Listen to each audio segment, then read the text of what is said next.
We are live from St. John Fisher, training camp for the Buffalo Bills. Coverage brought to you by Fiegel Car and Joyce, your border attorneys. By Outlet Liquor, when you need to stock up, it's the best place to buy a case. What's your outlet? By Connors and Ferris, your workers' comp attorneys.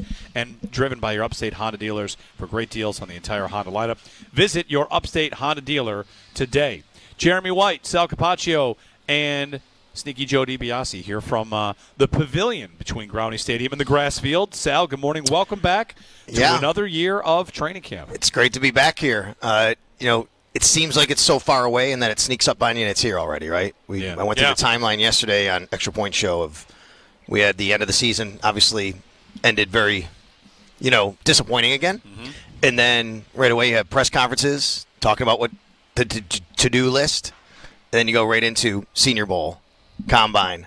And every time there's a different benchmark, and you're like, and how many went months away? Think about that. Combine is end of February. March, April, May, June, July. We're 5 months away still, and it just gets going. March is all about free agency and the owners' meetings. April, it's all about the draft, but you start workouts. And then you get into mini camp and OTAs. It still seems pretty far, and then, bam, it's just right on top of you. And you come back here, and it's so familiar, right? I said to him when we walked in, I'm not even sure they ever take anything down from year to year. Like they wrap these Bills Mafia signs. Like, do they actually take these down? Because it looks the exact. You walk in, it's like no time has passed. Now I came up to a camp when I was living in Florida before I was at WGR, and I remember when this didn't exist, right? This stadium, I don't think this part. And there was just this hill, this grass hill that they did practice out here. If I'm right, maybe the stadium did, but I know they didn't have two fields, like a turf and a grass. So I think this grass field and stadium did not exist. There might have been a field out here. Right. I remember that. And then, used to be always out here on the turf field, which is behind me. If you're watching on the stream, by the way, hello, everybody. You can see the field behind me. And I remember those. You were talking about the scrimmage, the Browns, joint practices when they came to town. E.J. Manuel, I remember that. I think it is the same hospitality tent. No, it's not. Well, there is a tent over there, but it's not the same. Now it's kind of across the little road here, right? And back then they did have a lot of night practices. There was a lot of evening practices and night practices. Yep. Not as much anymore. And in fact, there's only one now, which is back in Buffalo. Yeah. And there used to be a couple here, but not the case anymore. Yeah. So yesterday we got some news. Let's get through the roster stuff. Dawson Knox on the non-football injured list. Might get some more information on what that might be today. Maybe not specifically, but timelines, something like that. I would hope we would. We're going to hear from Sean McDermott at 9:15. So he'll give us some sort of information. He's going to be asked about it. That one's a little more concerning for me because they signed a tight end. If you get put on a list, PUP or NFI, and there's no corresponding roster move to go along with it, then you're like, okay, the guy's going to be back. I mean, they signed a veteran tight end, Matt Sokol. Been in the league since, for 6 years now. And I'm thinking, okay, well, that means they need somebody to take some of those reps. So why? What does that mean with Dawson Knox? Is he out a while? It could be for a few days. It could be a week. It could be long-term. We don't know. But that's what gets me a little concerned is that they signed a tight end, and a veteran tight end at that. It wasn't just some young guy flyer to come in and just, take a few reps here and there. Right. And what Knox does for them, Sal, he kind of allows Kincaid not to have to do a lot of the dirty work in there. They did draft Jackson Hawes, so I don't know how much they want to put on his plate right away. He's a rookie. He's a little bit of an older rookie. And also we have no idea about timeline and whatnot, so I don't know. Knox does do a lot for I feel like I talked to Joe Marino about this last week. He's viewed – this is actually a fantasy conversation – that Knox almost blocks Kincaid because he's not on the field as much as some of the other top tight ends in the league, and his participation rate isn't as high. But Joe made a bunch of good points about how Knox actually kind of frees Kincaid up not to have to take a lot of the heavy-duty stuff that a lot of other tight ends have to. And I know we could look at Dawson Knox's contract, and everybody has, and said, oh, my gosh, he's making a lot of money for his role. Not here to dispute that. I get it. For his production, doesn't really match up with the contract, what you see. But I'm going to tell you this.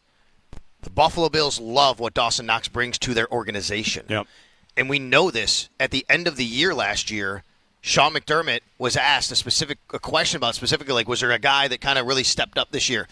He mentioned Dawson Knox, who's been around a while, and how much he means to the organization. And then Tyler Dunn writes the piece about Dalton and how how prominent was Dawson in Dalton's life post what happened in Kansas City last year, right? Like, Dawson Knox means a lot. And we can have the argument all day, and I think it's a fair and valid argument when people bring, well, how much does that truly matter when it comes to the field? But we know how this team builds a roster. Those things matter. So it's not that Dawson Knox isn't here. He's going to be here. Obviously, we'll see, what the situation is. But he's on the NFI list. I would assume he's here. I don't know. But, I mean, you got to be at training camp, and hopefully everything's okay. So we'll see where they go with that. And then, of course, the other Sedrick Pran-Granger, being put on the PUP. And Spencer Brown, that's concerning, being put on the PUP. They also didn't sign an offensive lineman for them. They have plenty of them. But Spencer's had a bit of an injury history here and there. He was healthy all last year. But you hope that there's nothing that holds him back long term. The good news about PUP and NFI, you can come back at any time. This isn't like he's got to sit out 3 weeks of camp or something, right? You can come back as soon as you're cleared to play. Is it meaningful at all that Joey Bosa we didn't see placed on any of these lists? I think it is, Joe. I think it's very meaningful. The indication is Joey Bosa is going to be practicing today because he wasn't put on any sort of list. So that's good news. Obviously, anything could change today. They could come out here today and add people to a list. But the fact that Joey Bosa did not go on any sort of list when other people did is an indication to me that he's going to be on the practice field today. Back on Spencer Brown, is it the best case scenario is that this is basically just like Landon Jackson? Because he reported yesterday. Yeah. Jackson reported last week. He's on PUP. He's fine. Sometimes it's, don't take your physical today. You've got the flu or whatever. Could be anything. Yeah. That's so he could be just fine. We'll find out a little bit maybe more about exactly right. that. I mean, it literally could be a tweak of anything that happened. Sometimes it's they just can't pass the physical because of something minor, so we'll do it again tomorrow. Something like that. Right. So we'll see where it goes. We'll get more information today. Sean McDermott at 9:15 on Dawson Knox, on Spencer Brown, on Sedrick Pran-Granger. Hopefully nothing long-term with any of these guys. We'll get a call in here on Bosa because we mentioned he's expected to go. Matt in Ontario. Matt, good morning. You're on with Sal. Hey, guys. How's it going? Very good. The Bosa news excited me at first, but looking into his past, are we sure he's even going to play meaningful games this year? A 33-year-old, mid-30s guy from the Chargers who's played 50% of his games in the last 5 years. I feel like I've seen this film with the Jets last year with Mike Williams, and now he's retired. I don't know. I feel less optimistic about this signing, especially with the reduced depth for the first half of the year. I just wanted to see what you guys thought about that. Thanks, Matt. And not to be nitpicky, but he's been 30 for 12 days, so I don't think that gets to mid-30s. But whatever. Right. He's 30. I guess it comes down to your expectations, Matt. Will he play meaningful games? Sal, that's maybe a question for Bosa, for McDermott, for Bobby Babich, for Brandon Beane throughout this season. Having him healthy today, that's great. Now the job is keep him healthy. We talked about it a couple times. I said today, I think a great season is 8 sacks and healthy for the playoffs. Healthy for the playoffs is really a key part of that. If he had a bunch of sacks and helped them get the 1 seed and then got hurt, okay, we kind of live in a world where the playoffs are what you're going for here. So how they kind of manage that, how they walk that line about his snap counts, would be we'll see. Really interesting to be in a room where they map that out, right, and watch what is the plan each day. I think what throws a bit of a wrench in this is the Michael Hoyt suspension, right? Which is now you already have. To me, you have 6 guys that are going to be on this team, and you're not going to keep 6. So, you get a suspended guy, Michael Hoyt. So it's 5: Rousseau, Bosa, Epinesa, Javon Solomon. So you can go, or 4 guys there. I'm sorry. And if you want it, and Michael Hoyt is the 5th guy that you can add in. Landon Jackson. So it is 6. I apologize. So 6 guys total, but take out Hoyt, you can keep 5 defensive ends. But that being said, because of Hoyt's suspension, how much do you want Joey Bosa playing in the beginning? Because that makes Landon Jackson maybe a little bit more prominent. And is the rookie ready for that? Yeah. So I think it throws a little bit in there. But I agree, this is probably a load management situation as the season goes on. And in terms of the signing itself, the other ideas are edge rushers that signed, like Josh Sweat. We talked a lot this offseason about trying to see if you could make a trade for one, and Trey Hendrickson's still not signed. But none of those big guys ultimately moved, and maybe Hendrickson's not a guy you could even really have gunned for because of Cincinnati being, right in the mix with you. So sometimes you sign who you can, and if you're the Bills here, you needed somebody there. I think there's an argument, we'll see what plays out, Vaughn coming back could have been reasonable too, and they decided not to go that way. So they go younger in Bosa, injury history with Bosa. Vaughn came here, was really good at the start, got hurt. He's going to go in Washington. Now we'll see how it goes. So, like, if Vaughn ends up with 10 sacks and Bosa ends up hurt all the time, well, we could go back and say that maybe they should have kept Vaughn, but who knows? But part of that, Sal, wasn't part of that probably in that decision was Vaughn became a player that you really could only have on the field in pass-specific situations. Like, there's a reason he doesn't play a lot against Baltimore. It's because Baltimore, with Derrick Henry, if they're going to be running the ball, you're not really going to want to expose Vaughn to that. Whereas Bosa, if he stays healthy and if he's performing for you, I think he's somebody that you have on the field in all situations. No, I think that's right. Now, Vaughn was better, I think, than people thought or expected against the run, but it wasn't like something you wanted to do all the time, right? You kind of wanted to make sure, again, load management, make sure he's on the field in those situations. I think one of the things the Bills did, obviously, here this year, and it's clear to see, they wanted to get bigger up front, right? And that's why they went out a guy like Landon Jackson, Deion Walker. Not that TJ Sanders is a really big guy. He's more of an undersized guy, but they clearly got a little bit bigger. Michael Hoyt, Joey Bosa. Joey Bosa's a big dude, by the way. When you stand next to him, you'll see. So I think that's one of the things that they wanted to do this year, and part of the reason is, teams took advantage of them in the run game at times last year. And, yeah, you can have these guys who are – we're going to put them out for a pass rush, but you're going to have to be able to hold up against the run, and that's one thing that they tried to really focus on, I think, this offseason. I just realized what other season it is. It is look how big that guy is. Yeah, that's right. For the first time, fans get to see maybe Bosa. Who else would fit that this year? Deion Walker. Deion Walker, definitely. Yeah. Deion Walker. You know who does that for me every year in terms of, I forget how big he is Kincaid. Kincaid is big. He is. And Keon Coleman is some size. It's a team that's got size. The other thing we'll be looking for out there today, and every day going forward here at camp, and Sal, maybe you can speak of this about mini camps or whatever we've seen, the speed from the receivers. Does Josh Palmer, is he someone that's going to uncover on the outside as they hope that he can do? Elijah Moore, what he looks like.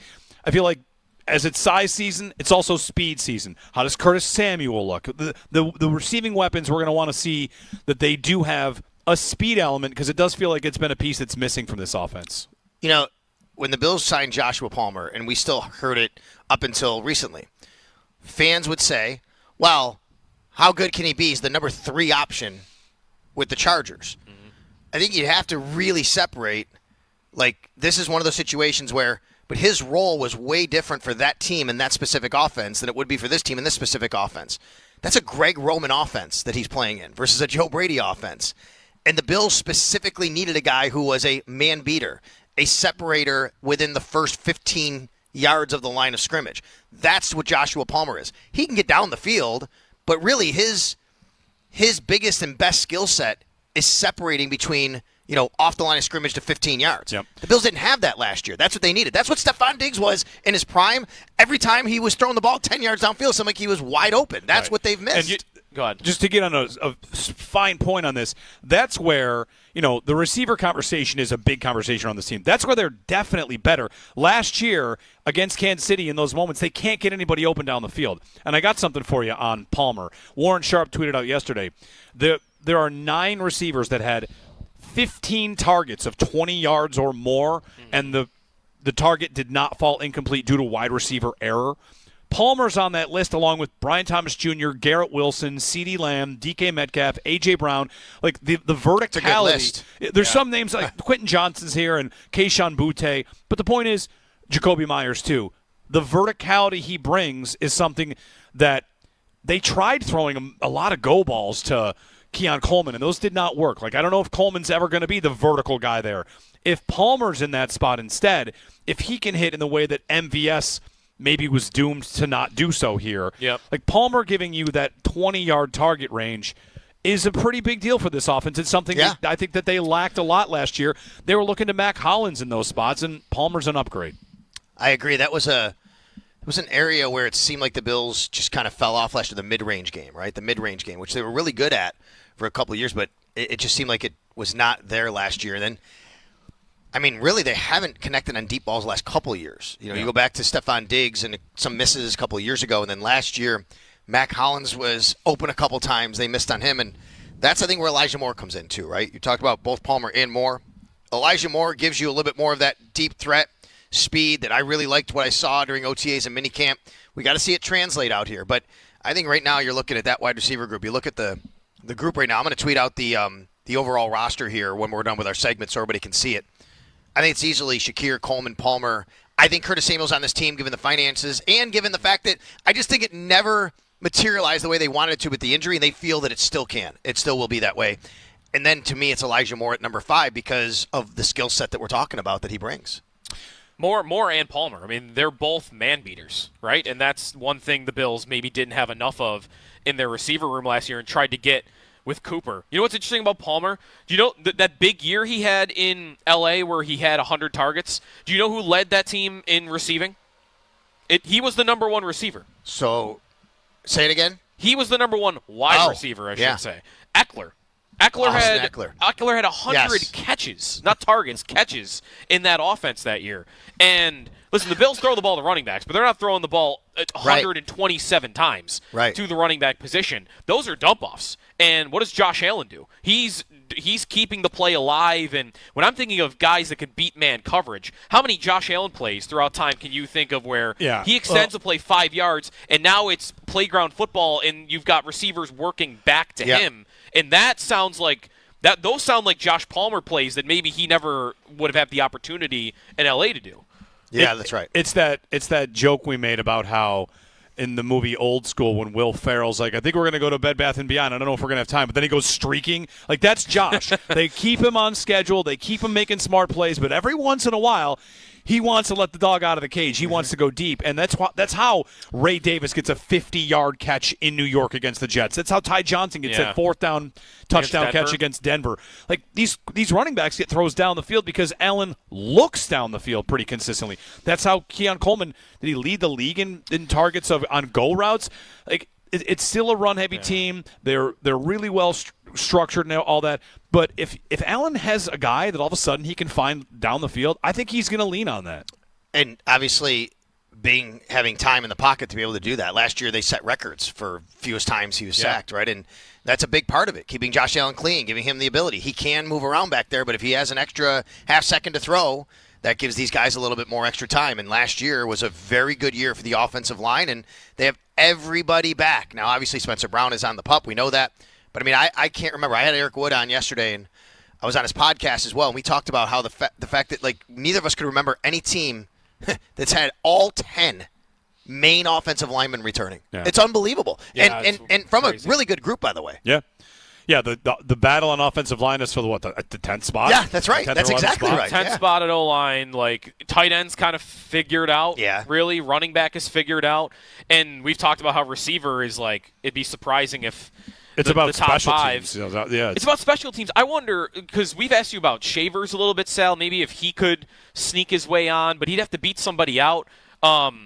There's special teams, and then is there a role for him maybe to be – like the Keon Coleman backup? Because if something were to happen to Coleman, who do they really have that would be that big body, dirty work, blocking type of receiver? So I don't know if they really have one. I think he can be, but I don't know if you have to use a roster spot. You can do practice squad? You can do practice squad. You can elevate him, right? I think that's where this discussion comes in where, well, do you have to keep a guy in the 53 to be able to do that? Because if something happens to Keon Coleman, you could say, well, we'll bring him up. Right. We can elevate him. Right. Now, that said, the other part of this with special teams is he'd have to really, like Tyrell Shavers, yeah, sure, can he play special teams, but he'd have to really be so good to carve out that role versus a guy who he's already been on the roster maybe as a depth defensive back. Let's say Dorian Strong.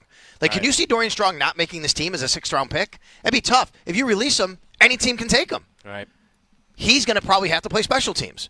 That takes a spot away from a guy like Tyrell Shavers, for example. So it's a numbers game with everybody, not just wide receiver. That's a good point. Like he's not less so fighting against the other receivers. Correct. As he's fighting against guys at other positions. That's exactly right. Yeah, And it brings in the Brandon Codrington situation. We've had it a lot, and I'm just still in this boat where, look, is it possible Brandon Codrington doesn't make the team? Sure. Maybe they say Elijah Moore can really return punts. This really helps us on the roster. I could see that happening. But I still say, if he's not returning punts, who's returning punts? Then there are very few options on this team. And if you tell me Khalil Shakir, my answer is I don't think the Bills are interested in having their number 1 receiver back there returning punts on a regular basis. Speaking of punts, do we have the Bills punter, or do you think they bring someone else in? They've one on the roster. They've one on the roster, Brad Robbins. absolutely wouldn't be shocked if towards the end of camp or during camp another guy comes in for competition. He needs to go out there and still show that he can do it and be the guy that they rely on. But let's remember, guys, the new rules, the touchback rules, there's going to be fewer punts. There were way fewer last year. There's going to be even fewer this year. So I'm not saying it's not as important, but it might not be as important, right? And as long as you got a guy that can be able to kind of place some punts, and you don't need the strongest leg. You're punting maybe from more midfield than you are from your own 20 a lot these days. But the other part of it is you don't have to have two punters rotating in and out, two holders rotating in and out. You can work the operation with Brad Robbins. So I think, right now you only have one punter, but I wouldn't be stunned if at the end of camp they say, ooh, there's a guy that got released. Let's go pick him up. He wears number 40, by the way. I see him listed 40. as. You ready for a punter wearing number 40? Did you see what number Vaughn is wearing in Washington? No. A single digit, right? No. What is it? It's not. If you're in numbers and you care about the sanctity of numbers, when he wore 40, maybe you thought like, man, 40, all right. 40 was. Well, I saw like a picture of a okay. 23 or something. He's wearing 24. 24. Vaughn is wearing Very 24. Weird. What?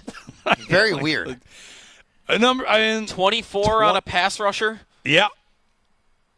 So he's got to be listed as a linebacker again. One of the issues was the reason why he wore 40 in Buffalo. He couldn't be listed as a defensive end, but he wanted to wear 40. So linebacker. And so they listed him as a linebacker because he's kind of like he can play 3-4 linebacker. Yep. I don't know if I like 24 on a pass rusher. It's definitely different. Sal, comment on the red helmets real quick. Good to have him back. Yeah, I mean, I think it's fun. I think that the further you go from anything, people want to go back to it a little bit. Because I remember when people wanted the white helmets back. I'm done with the red helmets. I want the white helmets. Yeah. I grew up in the white helmet era. Then the red helmets come in, and I remember after a while people saying, oh, they should go back to those white helmets, the Joe Ferguson days. And now we're going back the other way, right? So I think these things are very cyclical. And then, honestly, folks, I mean, people have been clamoring for it, and then they say, we're going to do it. It's going to be for one game, and people are mad. Come on. I mean, the less you do it, the more special it is. Yeah. I get it. They're doing it for one game to pay homage to the AFL, the stadium, or not the AFL necessarily, the stadium, the 90s teams, and all of that. So I don't mind it. Plus, they're wearing the standing buffalo for 2 games. Yep. And we do not know yet about the rivalry uniforms. Those are going to happen as well. I'm very excited because those are supposedly going to be something very different. brand new. Yes. Right? Unique. Real quick, you would remember this, I think. Did I hear a story in the station yesterday? The reason the red helmets were introduced in the first place in the 80s was because Joe Ferguson couldn't see the players? So, kind of, sort of. Or was it easier for him? There was a story that, and I don't know if this is totally true, that Joe Ferguson was colorblind. He couldn't tell the difference between certain colors. But the other part of the story is, and I don't know exactly, very young when this happened, but yes, that is part of the story. The other part of the story is, at that time there were 5 teams in the division, 4 of them had white helmets. Okay. Right? New England, Miami, Buffalo, and Indy. And Indy, right. And then Indy, so the Bills switched to red because they wanted to make it easier on their quarterback, who people also said might have been colorblind and couldn't tell the difference between different colors. Do you remember caring then about switching to red? And whether you liked that as a kid or not? I thought as a kid, I thought it was kind of weird but cool. All right, well, this is way before uniform explosion. Yeah. Sure, right? Yeah. Like back then, it's like that might have been a big change back then. It was a huge they're change going back red? then. I mean, I remember when the Bengals went from the word Bengals to the stripes. That was right. Probably, they had the word Bengals on their helmet. They went to the stripes. That's one of the coolest changes ever because that's the stripes. They're Bengals. That's cool. Yeah. Instead of just having the word Bengals on it. I feel like there's a story about the Ravens were purple because Vinny Testaverde, same thing, colorblind story or something like that. That's why it was their primary color. But I don't know. I don't know. There's probably a lot of urban legends like that. That one might be true. Who knows? All right, Sal. So Sean Montgomery today, 9:15. We'll carry that live. Yes, and then Brandon Beane after practice today. Okay. So we get Brandon Beane usually on the first day of camp. Sometimes it's before practice. Today it's going to be after practice, after everything wraps. So we'll hear from him before or after we see what's going on with James Cook, right? Yeah, so we're not going to – we'll hear from Sean. He's going to be asked about James Cook. Do you expect him to practice today? We'll see what happens. We'll know if he practices today. Then we'll hear from Brandon Beane a little bit later. All right. Sal Capaccio. Thank you, Sal. You got it, guys. Sal Capaccio here. We are live from St. John Fisher at training camp. Coverage of Bills training camp from Fisher is brought to you by Fiegel Car and Joyce, your border attorneys, by Outlet Liquor. When you need to stock up, it's the place to buy a case. What's your outlet? By Connors and Ferris, your workers' comp attorneys, and driven by your Upstate Honda dealers for great deals on the entire Honda lineup. Visit your Upstate Honda dealer today.